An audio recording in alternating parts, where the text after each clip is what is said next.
Producción. El cronograma de grabación se estructura partiendo desde la batería, con el fin de que el resto de los instrumentos trabajen sobre la grabación final de la misma. Después se grabarán los bajos, para que los instrumentos armónicos trabajen sobre ellos. Como se planeó desde el concepto, se programa la grabación de la percusión teniendo en cuenta que será grabada en bloque. Después se graban las guitarras y por último se graban los instrumentos melódicos. El saxofón grabado de Chaos durante la maqueta se usa para la versión final, porque considero que la interpretación y la calidad de la grabación fueron muy congruentes con la intención final que tendría la obra. En todas las grabaciones se realizan mínimo 3 tomas, y se regraban partes puntuales para corregir errores, con el fin de tener varias opciones dentro de la interpretación, y poder armar en edición audios que tengan la interpretación deseada para la producción.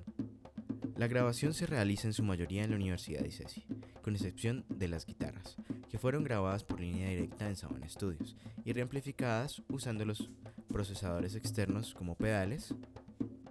Las capturas de la batería se realizaron en el Live Room, con los equipos del Control A utilizando los preamplificadores de la consola API 2448 y 2 compresores Distressor, uno para el redoblante y el otro para el bombo, con el fin de darles más punch. Se usó una Yamaha Custom y un redoblante Black Panther y platillos Mainland Darks, buscando un sonido que dejara espacio tonal para la percusión folclórica. Los micrófonos fueron escogidos teniendo en cuenta la sonoridad del instrumento. Para el kick se utiliza un micrófono adentro, cerca del punto de impacto del mazo, para registrar bien el ataque buscando el sonido más cercano al metalcore. Se apunta el micrófono un poco fuera de axis para proteger la cápsula del micrófono y prevenir distorsión. El micrófono se ubica para registrar el low end del bombo. Los micrófonos del redoblante se escogen considerando tener el mayor punch posible y resaltando el carácter brillante del redoblante.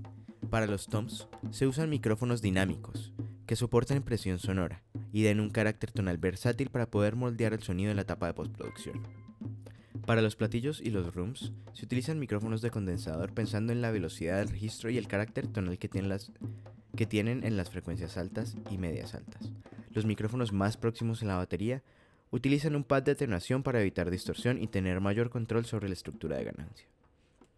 Antes de la grabación, se le da espacio al músico para que pueda calentar, y se hace una revisión de cada tema para tomar decisiones sobre las ideas propuestas por el músico y el arreglo.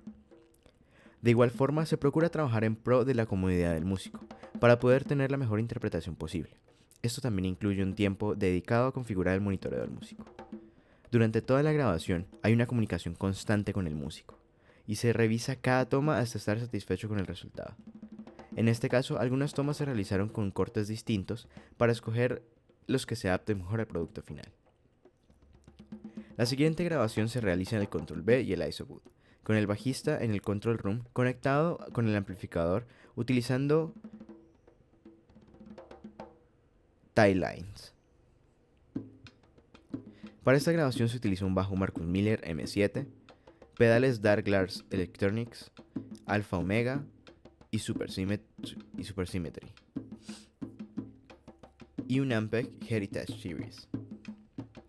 Al inicio de la grabación, se realiza una revisión general de los temas y se trabaja para conseguir el sonido deseado, modificando los parámetros del bajo, el amplificador y los pedales, buscando que tengan un buen balance tonal, que suene claro y agresivo con el uso de la distorsión. Por la comodidad del músico, la grabación se realiza por partes, repitiendo cada sección hasta que tenga la interpretación deseada. Esto también integrando las ideas del músico con las ideas del arreglo y con las ideas que fueron surgiendo durante la grabación. Las guitarras fueron grabadas utilizando una Apollo Twin, con el fin de realizar un reamping posterior. Se graban las guitarras doblando cada track hasta 4 veces para engrandecer el sonido y darle más profundidad.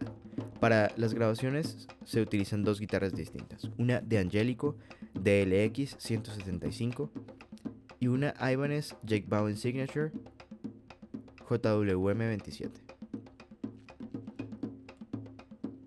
El reamping se realiza en el Live Room, de nuevo usando los preamplificadores de la API. Se pasan algunos tracks por un Fender Twin Reverb y los otros por un Marshall JCM900. La señal del reamp se pasa primero por un pedal a base y fatos y después por un Line 6 Pod HD500X. La siguiente grabación realizada fue la de percusión folclórica. Antes de esta grabación se realizó un ensayo previo con los instrumentos a usar, para ajustar las canciones con los músicos que grabarían posteriormente.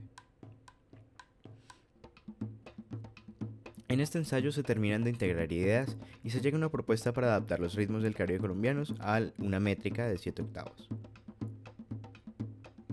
Esto para tener contacto visual y aislar los instrumentos para evitar filtraciones en los micrófonos. Se graba en bloque alegra, tambora y llamador, agregando el maracón después para llenar espacios y decidir con el resto de la percusión en qué partes de cada tema se puede añadir para no saturar rítmicamente la producción.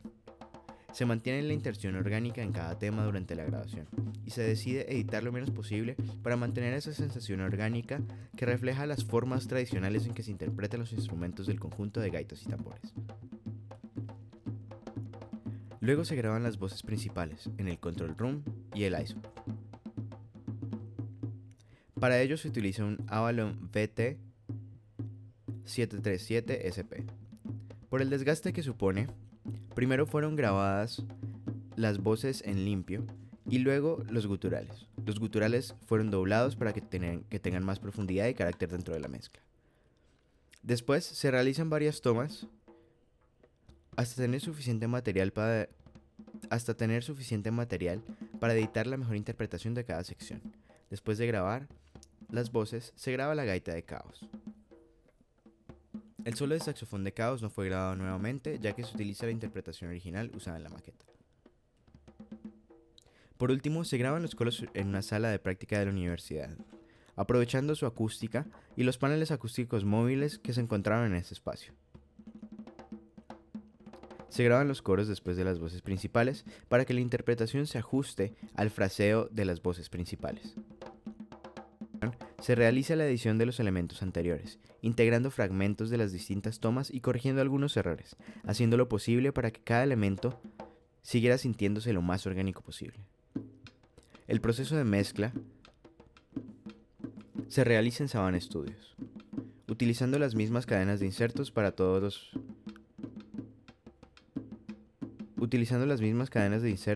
en cada mezcla, ajustando los parámetros según sea necesario para mantener un concepto sonoro parecido entre las obras que componen el EP.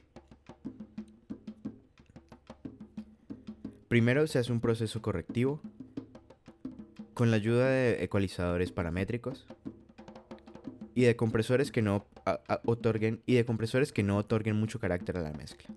Se comienza este proceso desde la batería después de haber realizado un rough mix para tener una idea clara de los niveles y los paneos de la obra final. El proceso de máster se realiza a 48 GHz y a 24 bits, usando la misma cadena de procesos para que el resultado final de nuevo sea congruente con el resto del EP.